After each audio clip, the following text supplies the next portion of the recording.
पौराणिक कथा के अनुसार जब माता पार्वती का विवाह महादेव के साथ हुआ तो कुछ दिनों तक अपने पिता पर्वतराज हिमालय के पास ही रह रही थीं। परंतु विवाह के पश्चात भी वे अपने पति के साथ पिता के घर रहना उन्हें पसंद नहीं था। अंत में एक दिन माता महादेव के पास आईं और उनसे बोली, कहा, हे स्वामी, विवाह के इतने दिनों के बाद भी अपने पितृगृह में रहना मुझे अच्छा नहीं लग रहा। कृपया आप मुझे अपने साथ अपने घर ले चलें। भोलेनाथ ने तब अपनी पत्नी के इस आग्रह को मानते हुए उन्हें अपने साथ काशी धाम ले जाने का निर्णय कर लिया।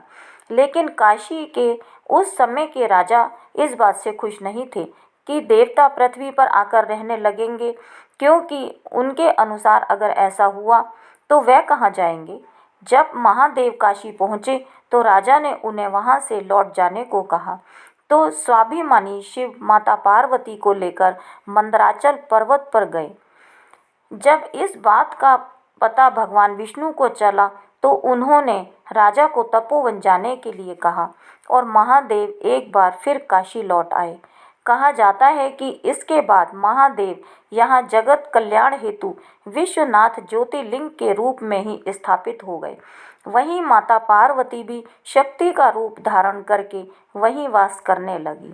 दूसरी तरफ विश्वनाथ ज्योतिर्लिंग की उत्पत्ति से जुड़ी एक कथा यह भी है कि जब भगवान विष्णु और प्रजापति ब्रह्मा के बीच श्रेष्ठता का विवाद उत्पन्न हो गया और दोनों अपने आप को सर्वश्रेष्ठ मानने लगे।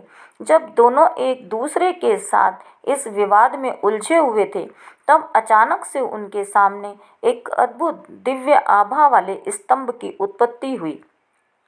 इस ज्योतिर्लिंग से निकल रही आभा में तब महादेव प्रकट हुए। दोनों देवों ने उन्हें इस विवाद को सुलझाकर निर्णय देने का आग्रह किया। उनकी बात सुनकर महादेव ने भगवान विष्णु को उस स्तंभ का अंतिम और ब्रह्मा को ऊपर का छोर ढूंढ कर लाने को कहा।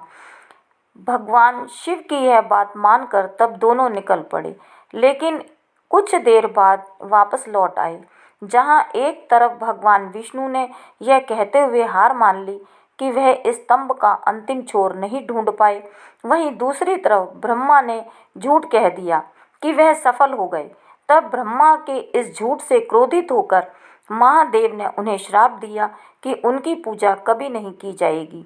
साथ ही भोले भंडारी उसी स्थान पर ज्योतिर्लिंग रूप में स्थापित हो गए।